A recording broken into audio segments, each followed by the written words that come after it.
ഇക്കഴിഞ്ഞ ലോക്സഭാ തെരഞ്ഞെടുപ്പിൽ വലിയ മുന്നേറ്റം കാഴ്ചവെച്ച ഇന്ത്യ മുന്നണിയുടെ മുന്നിൽ ഒരർത്ഥത്തിൽ ബി.ജെ.പി നാണം കെട്ട് നിൽക്കുകയാണ്.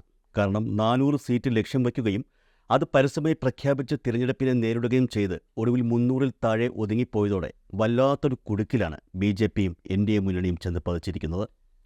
2019-ൽ നേടിയതുപോലെ ഒറ്റയ്ക്ക് ഭൂരിപക്ഷം നേടി രാജ്യം ഭരിക്കാമെന്നും ബി.ജെ.പിയുടെ പ്രഖ്യാപിത അജണ്ടകൾ രാജ്യത്ത് നടപ്പിലാക്കാമെന്നും കണക്ക് കൂട്ടിയ ബി.ജെ.പിക്ക് ജനങ്ങൾ നൽകിയത് വലിയ മറുപടിയാണ്.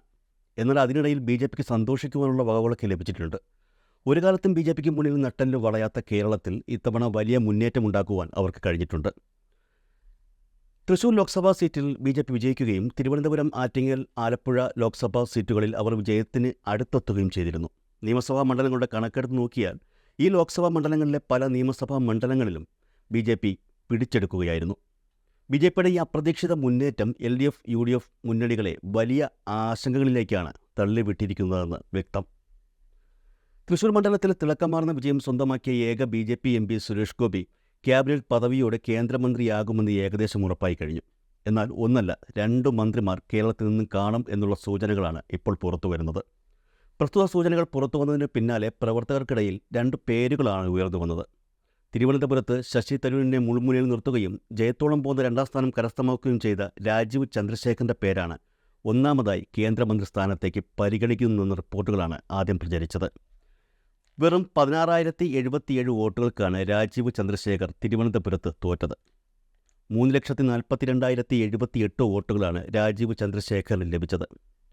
2ാം മോദി സർക്കാരിൽ IT വകുപ്പിന്റെ സ്വതന്ത്ര ചുമതലയുണ്ടായിരുന്ന മന്ത്രിയാണ് രാജീവ് ചന്ദ്രശേഖർ. ഇത്തവണയും അദ്ദേഹത്തെ മന്ത്രിസഭയിലേക്ക് ഉൾപ്പെടുത്താൻ സാധ്യതയുണ്ടെന്നായിരുന്നു തിരുവനന്തപുരത്ത് നിന്നും ലഭിച്ച റിപ്പോർട്ടുകൾ. എന്നാൽ തൃശ്ശൂരിൽ സുരേഷ് ഗോപി ചെയ്തതുപോലെ അടുത്ത 5 വർഷവും തിരുവനന്തപുരത്ത് സജീവമായി പ്രവർത്തിക്കാനാണ് രാജീവ് ചന്ദ്രശേഖറിന് പാർട്ടി നിർദ്ദേശം നൽകിയിരിക്കുന്നത് എന്ന റിപ്പോർട്ടുകളാണ് ഇപ്പോൾ പുറത്തുവരുന്നത്. ആറ്റിങ്ങൽ മണ്ഡലത്തിൽ CPM ശക്തി കേന്ദ്രങ്ങളിൽ ഉൾപ്പെടെ വലിയ മുന്നേറ്റം നടത്തിയ V മുരളീധരനെയാണ് പിന്നീട് പരിഗണിക്കുന്നത്. 2ാം മോദി സർക്കാരിൽ വിദേശകാര്യ സഹമന്ത്രിയായിരുന്ന അദ്ദേഹം ആറ്റിങ്ങലിൽ 3ാം സ്ഥാനത്തായി പോയെങ്കിലും വിജയിച്ച അടൂർ പ്രകാശുമായുള്ള വ്യത്യാസം വെറും 16,272 വോട്ടുകൾ മാത്രമായിരുന്നു. 3,11,779 വോട്ടുകളാണ് CPMന്റെ ശക്തി കേന്ദ്രമായി അറിയപ്പെട്ടിരുന്ന ആറ്റിങ്ങലിൽ നിന്ന് V മുരളീധരൻ സ്വന്തമാക്കിയത്. എന്നാൽ മുരളീധരനും ഇത്തവണ ചാൻസില്ല എന്നാണ് സൂചനകൾ. മുരളീധരൻ സംസ്ഥാനത്ത് സുപ്രധാനമായ ഒരു ചുമതല നൽകുവാനാണ് പാർട്ടി നേതൃത്വം തീരുമാനിച്ചിരിക്കുന്നത് എന്നാണ് പുറത്തുവരുന്ന റിപ്പോർട്ടുകൾ. അതേസമയം സംസ്ഥാനത്തെ ബി.ജെ.പി നേതാക്കളെ പോലും ഞെട്ടിച്ചുകൊണ്ട് 2ാം മന്ത്രിസ്ഥാനം ഇപ്പോൾ ലഭിക്കാൻ പോകുന്നത് ആലപ്പുഴയിലെ ബി.ജെ.പി സ്ഥാനാർത്ഥിയായിരുന്ന ശോഭാ സുരേന്ദ്രനാണ് എന്നാണ് ബി.ജെ.പി അകത്തളങ്ങളിലെ സംസാരം. കഴിഞ്ഞ ദിവസം ശോഭാ സുരേന്ദ്രനെ ദേശീയ നേതൃത്വം ഡൽഹിയിലേക്ക് വിളിപ്പിച്ചിരുന്നു. ഞായറാഴ്ച ഡൽഹിയിലെത്തണമെന്നാണ് ശോഭാ സുരേന്ദ്രന് ബി.ജെ.പി നേതൃത്വം നൽകിയിരിക്കുന്ന നിർദ്ദേശം. ബി.ജെ.പി സംസ്ഥാന അധ്യക്ഷൻ K. സുരേന്ദ്രന്റെ കാലാവധി പൂർത്തിയായ സാഹചര്യത്തിൽ ശോഭാ സുരേന്ദ്രന് സംസ്ഥാന അധ്യക്ഷ പദവി നൽകും എന്നുള്ള പ്രചരണങ്ങൾ ഉയർന്നിരുന്നു.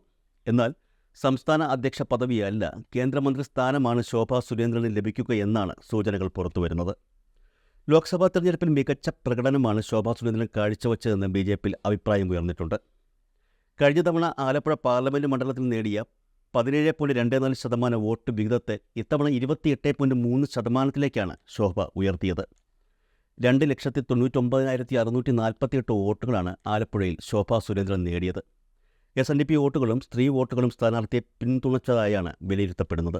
ശോഭാ സുരേന്ദ്രന് അർഹമായ പരിഗണനകൾ ഒന്നും നൽകിയില്ലെന്ന വാദം ബി.ജെ.പി കേന്ദ്ര നേതൃത്വത്തിലെ ചില നേതാക്കൾക്കുമുണ്ട്. അതിനിടയിൽ മറ്റൊരു കൗതുകകരമായ വാർത്തയും പുറത്തുവരുന്നുണ്ട്. ശോഭാ സുരേന്ദ്രന് കേന്ദ്രമന്ത്രിയാകുവാൻ രാജ്യസഭാ MP ആകണം. രാജസ്ഥാനിൽ നിന്നാണ് ശോഭാ സുരേന്ദ്രൻ ബി.ജെ.പിയുടെ രാജ്യസഭാ MP ആയി മാറുന്നതെന്നാണ് പുറത്തുവരുന്ന സൂചനകൾ. ഇതിൽ ഏറ്റവും രസകരം, ശോഭാ സുരേന്ദ്രൻ രാജസ്ഥാനിൽ മത്സരിക്കുന്ന രാജ്യസഭാ സീറ്റ് ഒരു കോൺഗ്രസ് നേതാവിൻ്റെ സീറ്റ് ഒഴിവ് വന്നതാണ്. കോൺഗ്രസ് നേതാവ് മറ്റാരുമല്ല, Alappuzha MP KC വേണുഗോപാലിൻ്റേതാണ്. 2020-ൽ KC Venugopal രാജ്യസഭാ MP ആയത് രാജസ്ഥാനിലെ രാജ്യസഭാ സീറ്റിലൂടെയായിരുന്നു.